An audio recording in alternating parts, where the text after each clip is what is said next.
ñun ñetta yëpp dañ ko làkk waaw soo gisee Taiwan fu mu nekk nii léegi da ngaa saaf 25 years rek nga noppale ko dafa jox young people to be absorbed in the system 25 years nga soxla moo xam ne am nga 65 amuloo 65 dañ laa jox 86% of your salary. waaw waaye wax nga fi ñetti woot yu am solo. waaw maa ngi ñëw si boobu. léegi ñii soo gisee pour government bi mu leen a absorb ñu gën a bëri maa ngi yàgg nañ si civil service nangu ñoo bàyyi because suñu bàyyi duñu am fu ñu téye waaye nag dañu waroon a am scheme bi nga xam ne soo retire at least nga am 90% of your salary or 86 te one used to have 86% of your salary da ngay gis nit ki dafa yàkkamti pour génn si service mu dem def beneen liggéey da ngay gis ñu graduate dañu am chance pour ñëw 25 years rek is enough we should have that system waaye su nekkee nit ki nanguwut mu ngi toog because of am na lu xew doo ko blame parce que su génnee foofu pension bi ñaata la $1,000 every month you cannot work with that sometimes less than except if you are in the private sector léegi ñu suñ paree fu mu nekk ñu gën a bëri ñu ngi xalaat masters parce que dañ xam ne ñoom dañ feel ne they cannot be employed now da nga apply ba soo nga toog donc dama leen di advice dem nga def sa masters su ñëwee the same thing mun nga am the opportunity loolu mooy quoi mbiri fu mu nekk nii because ñii fu mu nekk dañu soxla liggéey ñeneen ñi they are already working ñoom they will be promoted waaye ñu gën a bëri almost 90% or even 80% they are not working and then they hope to be absorbed in the system bi fu mu nekk nii dafa fees daanaka dafa fees il faut ñu am mécanisme si nga xam ne dafa allow ñii ñu mun a ñëw ñeneen ñu dem ñu jox leen higher percentage of their pension loolu mooy help waaye otherwise the unemployment dafa yokku yaa ngi ñëpp a ngi frustrate xale yaa ngi bëgg a dem yokka seen jàng mën nañu am Europe fu mu nekk dafa tànga soo apply moom doo mën a am scholarship pour dem il faut mbir yi mun a seeda da nga gis ne mbir yi dafa effect this is spill over effect to Gambia so mbir yi moom dafa am daf solo nit ñi il faut ñu seetaat seen mbir mi bu baax ñu seet yeneen université yeneen dëkk yi sax dañ la dee bàyyi si système bi nga am internship ak yu noonu yow balaa ngaa jeexal fi nga am nga experience ñu am solo in the system am na ñetti woot yu nga mention I forgot the other two recommend why the one is about honesty mooy honesty and hard work léegi loolu dañ ko laaj lan moo waral loolu I think these people dañ war a taggat around that line pour ñu xam ne that commitment dafa war a nekk hard work because they were very hard working under the period they were at the university ba tax ñoom ñu mun a am seen degree or whatever level duñ mun a am te that hard work dañ ko war a dugal si public service bi ak pour saaf sa réew ak honesty boobu mooy déggu loolu dafa mel ni dafa gën a fes nag ci bëri ci doxalin ni réew mi so loolu why as a country or as people ñu mun koo laaj si suñ doxalin réew ba tax te Gambie fu mu war a toll ñu bëri am nañ ci question mark ñu see dut baaraam ñu ne sax léegi ñu jàng ñoom ñooy problème bi waaw xam nga dëgg la xam nga fu mu nekk ni ñun dañ war a defin bi dañ waroon a bàyyi xel bu baax si education system bi maa nga di welcome ni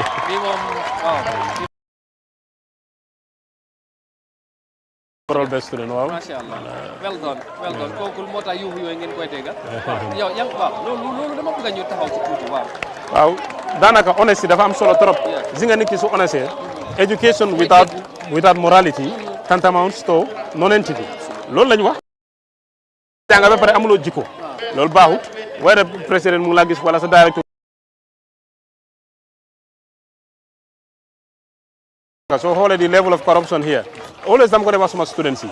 be good ambassadors of the university particularly an ambassador to your lecturer te ñeneen lecturers tam nañu ko def wax seen students yi léegi soo paree yow nga graduate nga def public service bi Your Excellency, the President of the Republic University of the Gambia, Mr. Adama Barrow. Your Excellency, the Vice President, Dr. Honorable Speaker of the National Secretary General and Head of the Civil Service, Honorable Ministers here National Assembly, Excellencies, members of the Diplomatic and Consular Corps, Chief Service Chiefs, Chairman and members of the University Governing Council, distinguished invited scholars and Vice Chancellors from sister universities, venerable religious leaders, staff and students of the university, distinguished guests, fellow graduates, members of the media. I am extremely humbled by the honor placed on me as the valedictorian of the class of 2021. It is a big feeling to be here today. With almost no history of higher education, I've never been to school. What is called have a formula or history to look back on. So as the first generation to go to school, I have to figure it all out on my own. The prospects of a quality education seemed far. But like the saying goes, the journey of 1,000 miles begins with a step. I saw an opportunity to change the course of history, and thus the dream of a quality education was born. Moving swiftly on, my dream of a quality education from the University of the Gambia, but here I stand to give the valedictory address for my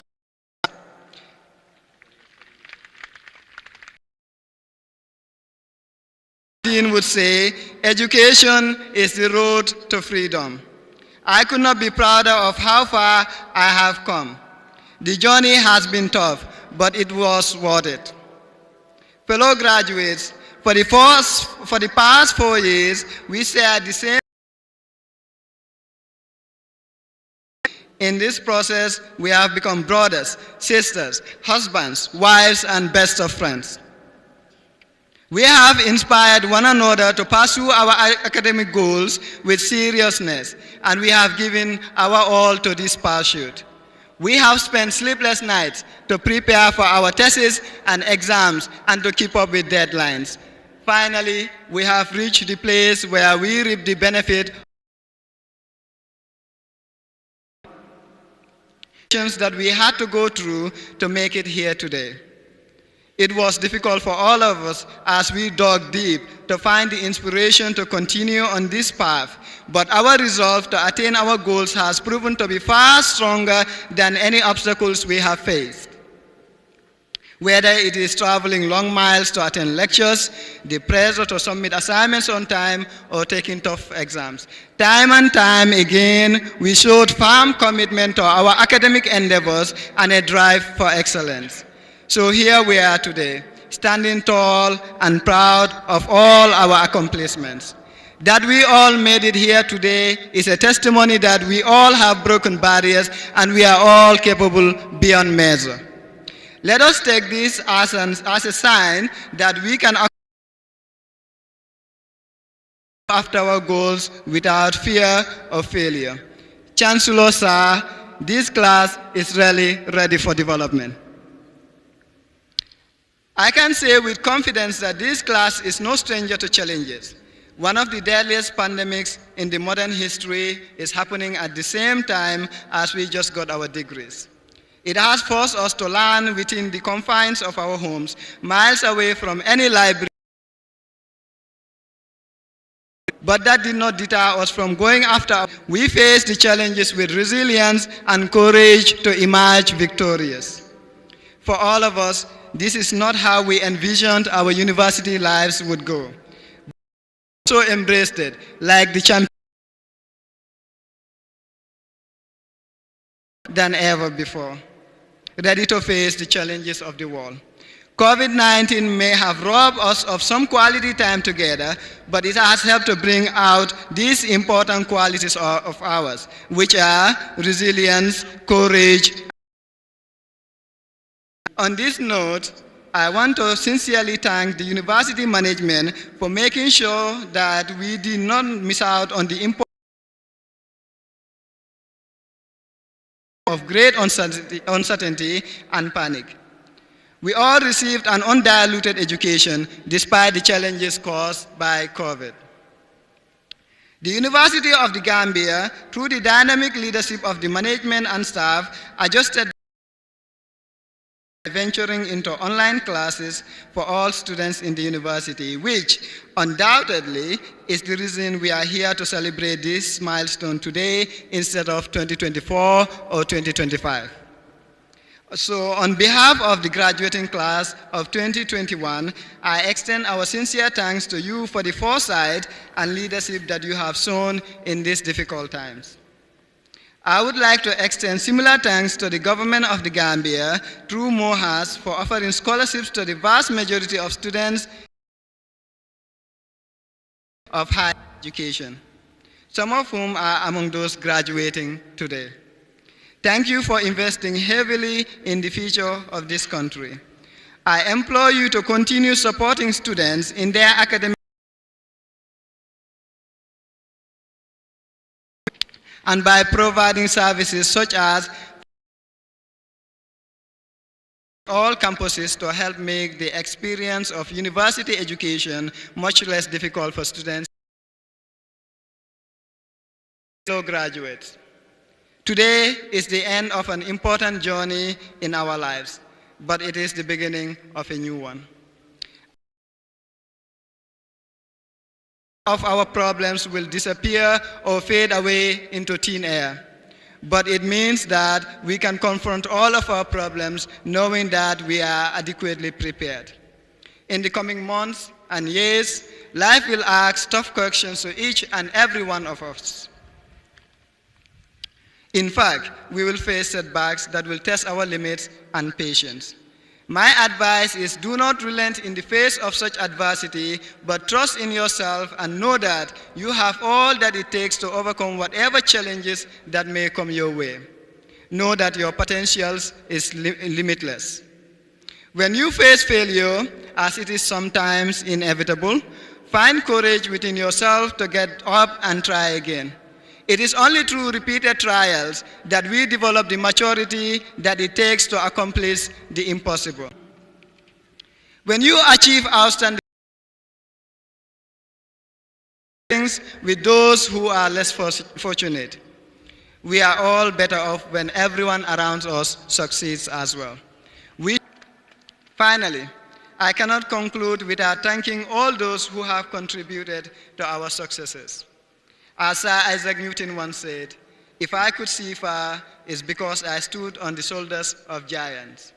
On this note, I would like to extend my sincere thanks to the faculty and staff of the University of the Gambia for delivering quality education and for shaping us to become responsible and productive citizens. You all have selflessly offered your shoulders for us to climb, even at the expense of your leisure. We cannot repay your kindness, so thank you. To the lecturers of the School of Arts and Sciences, especially the Department of Mathematics, I cannot forget you. Thank you for all the support that you have rendered to me and my colleagues during the last 4 years. Your advice and encouragement have been our driving force, and your patience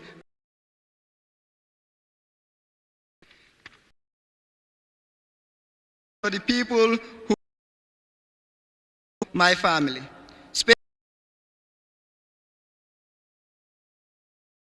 Here today. She was my sole comforter when things didn't go my way. She was never tired of listening to my complaints.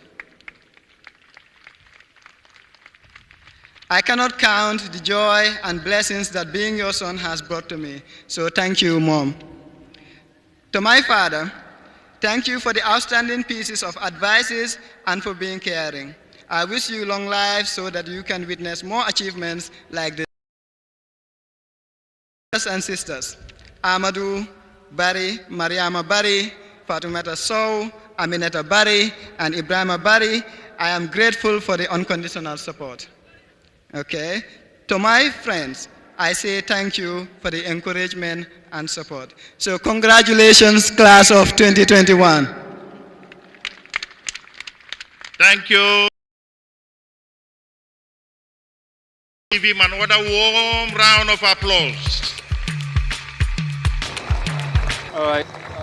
Thank you very much. That is the best student of the class 2021. Of course, you heard him there speaking on the journey that they have been through, and it's been very challenges, but they never relented in their cause and quest to get to this day. And I think this is a moment worth celebrating, and that's why we are gathered here today to witness such an occasion. We were talking about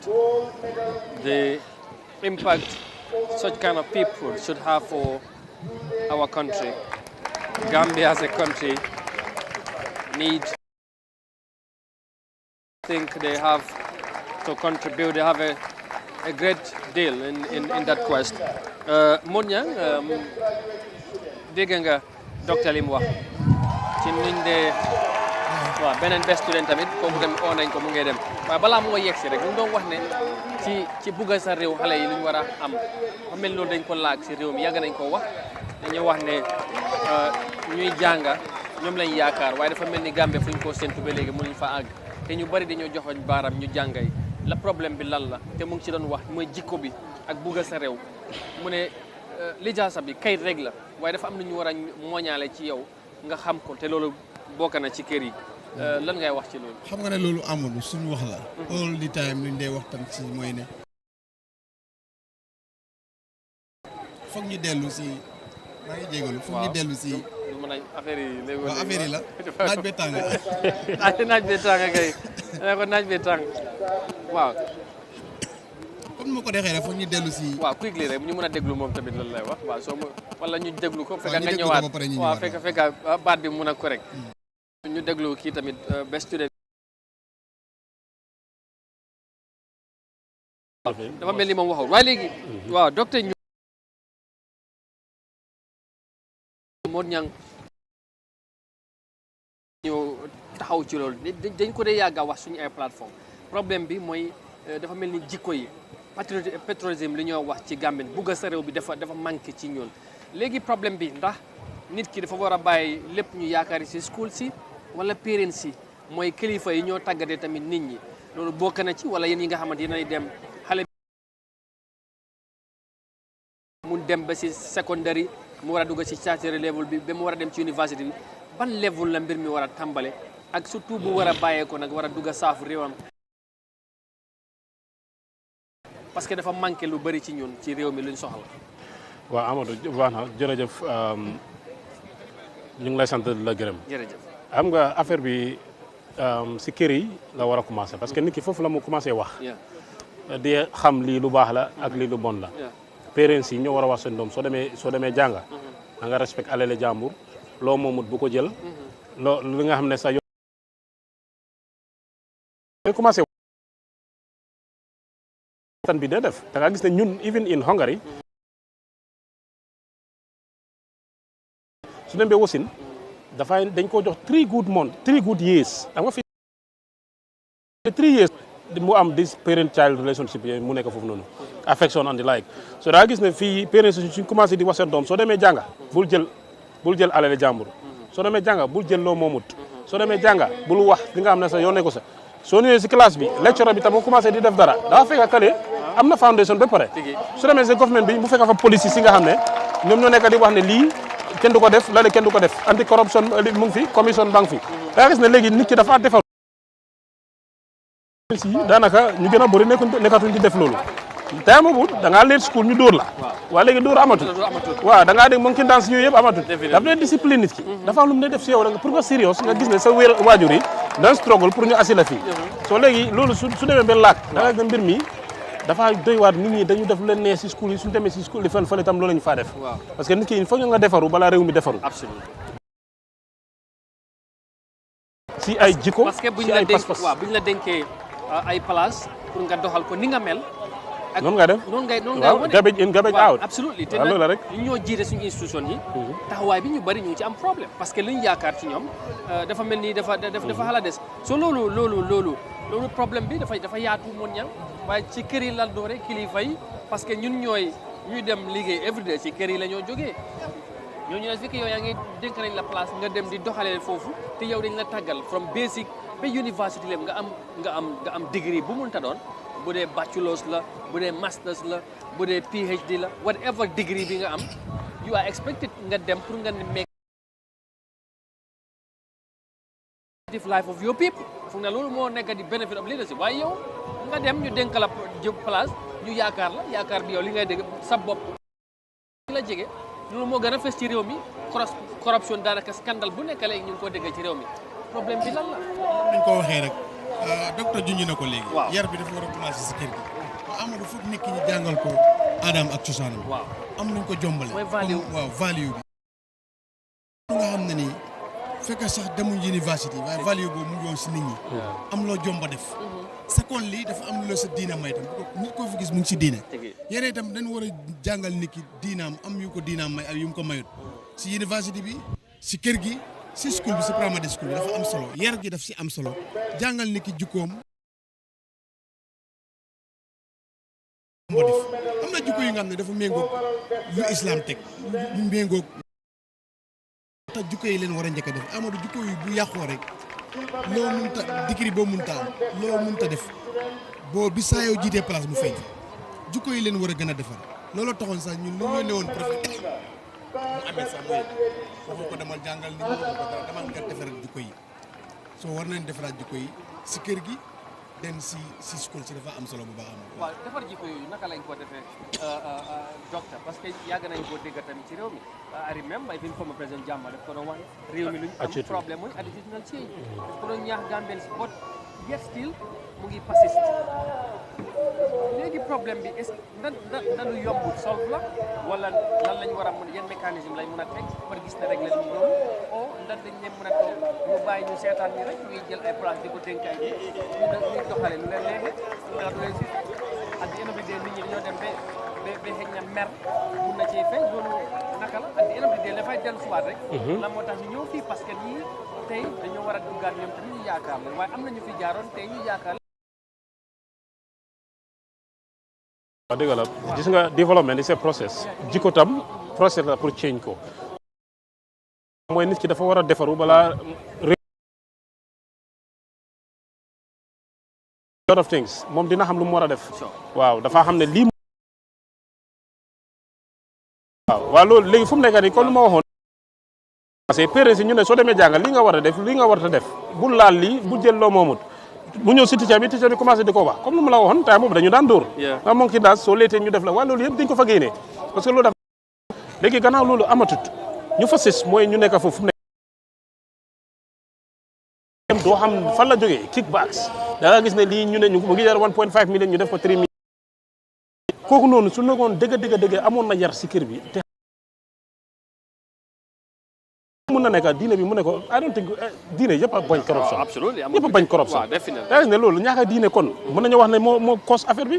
yéen xëj na keneen mën naa maa ne waaw tubaab yi xëj na wala ceene si ñoom seen duñ dee toppa diine ñoom luwaa waaye mag soo xamul diine wan ko luwaa Rwanda soo demee fu mu nekk nii daanaka c'est corruption free country soo demee because lan la is criminalized it has been criminalized su wàññee ko jafe de xanaa ñu asi loi bi nga xam ne daal il faut soo defee lii suñ ko criminalisé ñu set benn an si da nga gis ne nit ki dina rek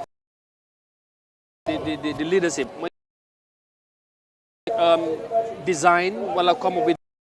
yi nga xamante ne wala they are stringent parce que tey dem nañ ba mu ne dañoo indi anti corruption commission waaye mënuñ koo indi bële because bill bi mënuñ koo pass à the National Assembly loolu nag bu fekkee amul te ñu bëgg a criminalize for example corruption ci réew mi naka lañ koo defee est-ce que nguur bi desul comme jotul pour mu gën a xoolaat dañ koy weddi dañoo wax ne nit ñi dañoo wax ne waaye corruption nag fees na lool wala fan la amee wala ana firnde yi waaw corruption is a public DNA man noonu laa ko dee wax in a public service loolu moom pour génne ko dina jafe de amul dina jafe xeex bu mag la lu ma dama ne la su nekkee ne dafaa génn xanaa daf ñu jël 20 to 30 years because new generation lañ war a wax loolu ñu nekk def ko loi période bu nekk na nga advice sa xale depuis bu nekkee xale na magee si loolu bu ko nit ki lu mu magee noonu la mu continuer loolu gannaaw loolu amatut léegi ñu fa nekk fu mu nekk nii il faut nga seen loi bi nga xam ne da nga set seen loi bi nga xam ne da nga set exemple duñu dunjee David su ma la déggee mooy dooru tey dañ ko fu sori la jógee te ñoom mag lañ fu mu nekk nii doo leen mën a yar lu leen laa yaree mooy loi te Rwanda loolu lañ def yow sa bopp yow lii dem yaa war a gën njëkk a pare direct si ñu njëkk a pare ministre ñu ko pare ñu man soxlaw ma lii tey su ma nekkoon ministre man dëgg la ma ne projet bi nañ ko inflate ñu ne ko lii nañoo ko price pour ñu am si dara nga ne dëgg man jullit la man du ma ko def wala man christian la man xaw ma lii kii du ko continuer dañ dee supportante loo ma ta mbir yi mun ta jee chain la waaw it's a chain dafa daw yaram soo mbir mi daal pour ñu génne ko dina xala jafe tuuti mooy luñ doon wax fan yi rek mooy chain bi mooy affaire yi ñu nekk ci suuf ñoom ñooy def yenn actes yi dañu nekk corruption waaye affaire lu bëri ci kaw lay jógee ñëw ci ñoom ñu mun a def yeneen actes yi corruption bi mun a am foo ko fekk chain lay nekk génnee ko li mu ko wax génnee ko du yomba du yomba waaye foog tam ñu jël ñu jéem pour génnee ko because ñun jéem pour génnee ko moo gën pour bàyyi ko mu continuer ne Amadou because li muy yàq dafa bëri da ngaa gis ne lu 2 million people war a bokk ñeneenti nit jël ko loolu tam jëlal fil bi réew di war a continuer nga aj ko fi waaw di demee noonu so loolu war nañ koo bàyyi xel bu baax a baax moo tax graduate bi am na solo lépp am na solo waaye ñu fexe defaraat jikko yi fexe gëm suñ bopp fexe tam gëm réew mi because foog nga bàyyi xel na rek du yow rek yaa ne si réew mi ku nekk na bàyyi xel na rek ku nekk bu gëmee ne Amadou fu ma téyee su ma ko bàyyi réew mi yàqu konoon réew mi dina romb fu mu nekk waaye tam foog na ñu jubli si ne rek donte la xeex xam nga su fekk ñi ngay wax ne woot si bii nit kenn mënu fee génnee corruption fekk ñi ngay wax loolu dafa gën a développé dafay gën a te loolu feeñ na si réew mi léegi këru liggéeykaay réew si réew mi fu bu mag bu am xaalis bu nekk te soo ko càmbaree seet ko ba si biir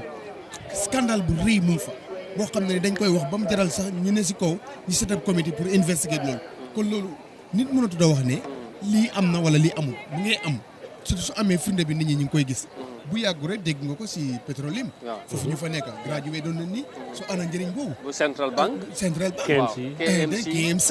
dégg ko am na ñoo dégg tamit ports am na ñu dégg port ak yeneen te ñooñu ñëpp si dañ jàngoon gradué comme lii soo gradué itam da nga xool war a xool si nga jàng waaye réew moo responsable loolu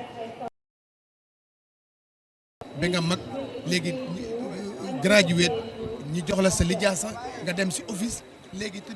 wóor na ne loolu ngay jël réew mi moo tax ñu teg la fa réew mi ñoo ko moom nga jël ko yow noo ko doo met yaa ay benn few people ngeen fexe ba dégg su fekkee ne moom la ñoo xaar suñu gradué comme si ñu stop graduation yi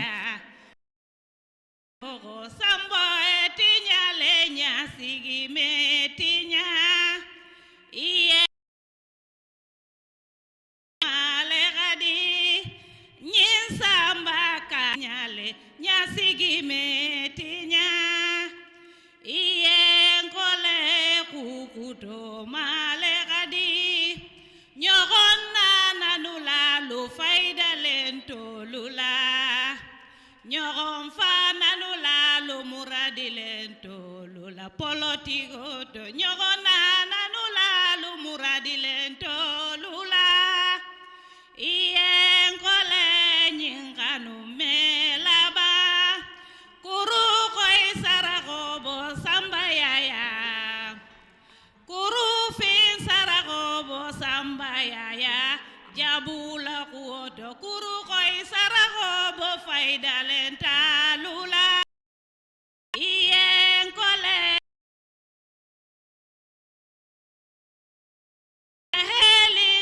Josi samba ya Ndingo Josi mbenganu sa Ole nyinganu melaba Sambo sike samba ya loolu dina dem waaye lu xew rek ñu ne ñu select committee investigation finally na mes na maintain ci ay millions absolument loolu dafa ñaaw pour ñu ko dégg si réew mi si Gambie. docteur yaa ngi doon wax ne démb am na ku nga waxtaan. waaw comme ne corruption bu ñu wax nii. lu feeñ moo gën a niiw lu feeñut. waaw loolu ñu xaw ma ndax xam ngeen ko daa gis ne léegi even budget bi sax. budget bi suñ ko allocated to all ministries and departments. suñ financial year bi su jeexee. duñ ma wax ñu ne dañ ko dee séedoo. ma ne leen what are you talking about. loolu is common in public service. am na benn waay bu ñu ma wax démb moom dafa mën a stop waaye ñu call papam ñu ne kii. yéen a ngi si yéen you have money yéen you are. loolu dafa bëri. I was told by somebody who is working in the. ale réew. dafa ko bokka. waaw ngeen.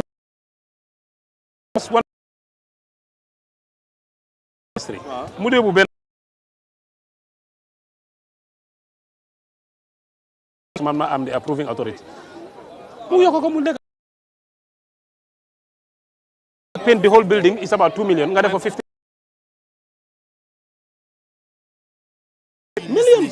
millions non waaye ku jël 50 foofu bu yàggee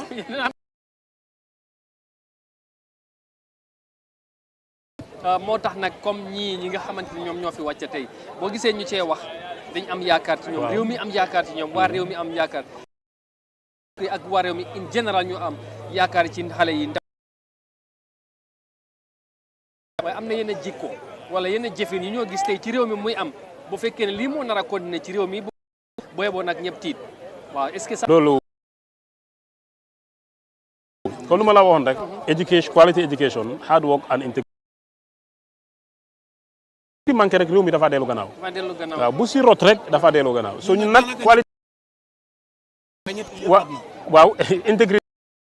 and then honesty bi not wax dëgg yàlla duñ dee advice li ne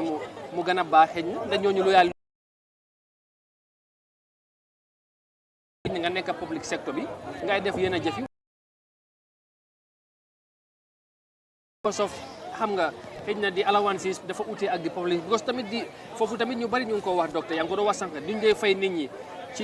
ci public sector bi xëy na loolu tamit boo ci bugg a dépend rek pour dund loolu tamit dina problème la dëgg la de affaire bi moom corruption bi lu ko waral dafa am lu ko cause soo waxee ci bii boor ci bale boor dafa am lu ko cause jikko bi boo ko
Thank you very much, University Convocation Choir.